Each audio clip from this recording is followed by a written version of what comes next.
Resté inopérationnel depuis 8 ans, courant le risque de sédimentation, d'ensablement, voire d'abandon, le forage industriel d'eau potable érigé au quartier 514 Kwiku-Trabec, réhabilité techniquement par la Congolaise des Eaux avec l'appui du ministère de l'Énergie et de l'Hydraulique, vient d'être mis en service ce 14 septembre par le Premier ministre chef du gouvernement, Anatole Koliné-Makosso. D'un débit d'exploitation de 150 mètres cubes par heure, l'eau produite par ce forage est destinée à desservir les quartiers Vindouloulou, Tister, André-Jacques, Movis, Ngofo, 418, Ngambouissi et Nkwiku.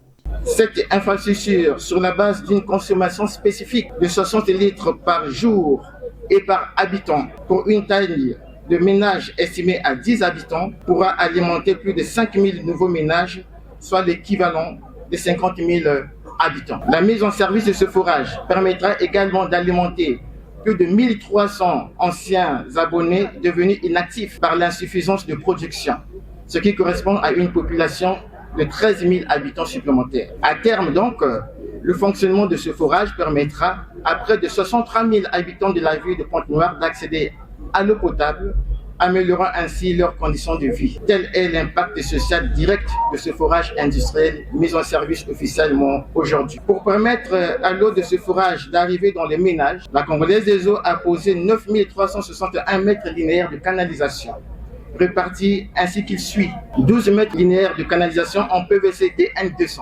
450 mètres linéaires de canalisation en PVC DN160, 2232 mètres linéaires de canalisation en PHD DN110, 6667 mètres linéaires de canalisation en PHD DN63. Avec la pose d'une traversée sur la nationale numéro 1, un embryon de réseau a été posé dans la zone de la clinique Kimbanguiste. Ces travaux sont appelés à se poursuivre. Une campagne marketing social par nos services commerciaux est en cours de réalisation dans les quartiers cités, et c'est pour faire la promotion de branchement au montant de 75 000 francs CFA. Elle a déjà obtenu pas mal d'adhésions, notamment en ce qui concerne les souscriptions. Des travaux similaires ont été engagés dans la ville de Dolisie avec la réalisation d'un forage industriel exactement de même capacité, la pose d'un réseau de distribution, le raccordement à l'ancien réseau et la réalisation également de nouveaux branchements. La fin de ces travaux est attendue dans environ 2 mois. La station de traitement d'eau de Vindouloulou constitue l'un des maillons du projet d'adduction d'eau dans les quartiers périphériques. Un projet qui entre dans la politique nationale de l'eau mise en œuvre par le gouvernement et qui va s'étaler jusqu'en 2030.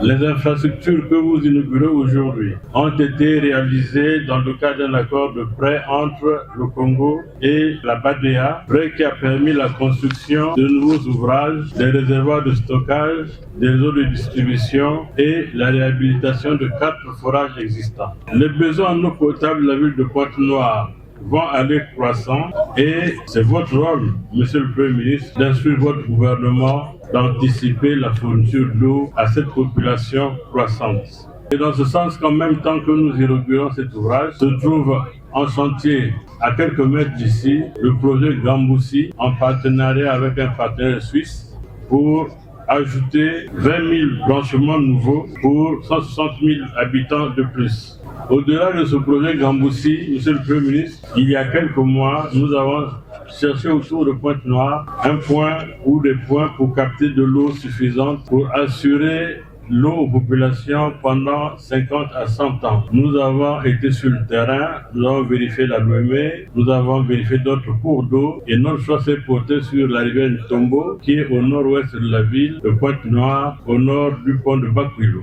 La tendance pour le gouvernement étant de faire en sorte qu'en attendant garantir l'exploitation, la production et la captation des eaux de surface, s'emploie à anticiper par des forages industriels contrôlés par le gouvernement en vue de garantir une eau potable pour tous, a indiqué le Premier ministre Anatole Koliné-Makosso. Nous mettons en œuvre une politique nationale du gouvernement et nous mettons en œuvre les instructions et les orientations du président de la République. S'agissant de cet ouvrage important, un forage industriel qui va permettre déjà une chose, réduire et sinon arriver à la suppression au fur et à mesure des forages privés que nous avons tendance à installer dans nos maisons et qui ne garantissent pas une eau potable pour les populations.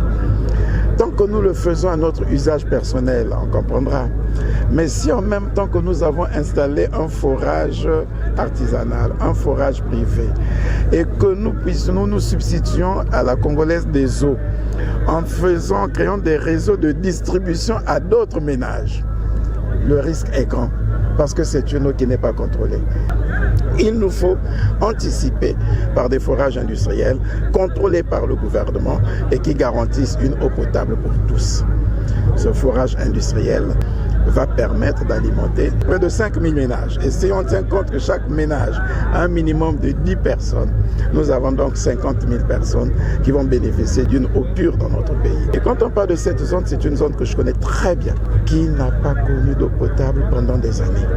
Surtout depuis que Gamboussi avait été mise à l'arrêt. Nous sommes en train de travailler, le ministre vous l'a dit, avec une entreprise suisse, 3PRS, pour réussir à développer des infrastructures de captage, de production et de distribution d'eau potable au travers des eaux de surface de Gamboussi. Et ça va encore avoir un impact beaucoup plus important pour toute la ville de Pointe-Noire. Se félicitant des efforts consentis par le chef de l'État, Denis Sassou Nguesso, et le gouvernement dans la modernisation des infrastructures de base, le maire de l'arrondissement 5 Mombopoukou a invité la population au civisme afin, dit-il, de conserver jalousement cet ouvrage pour éviter ce cycle infernal de construction, destruction et reconstruction.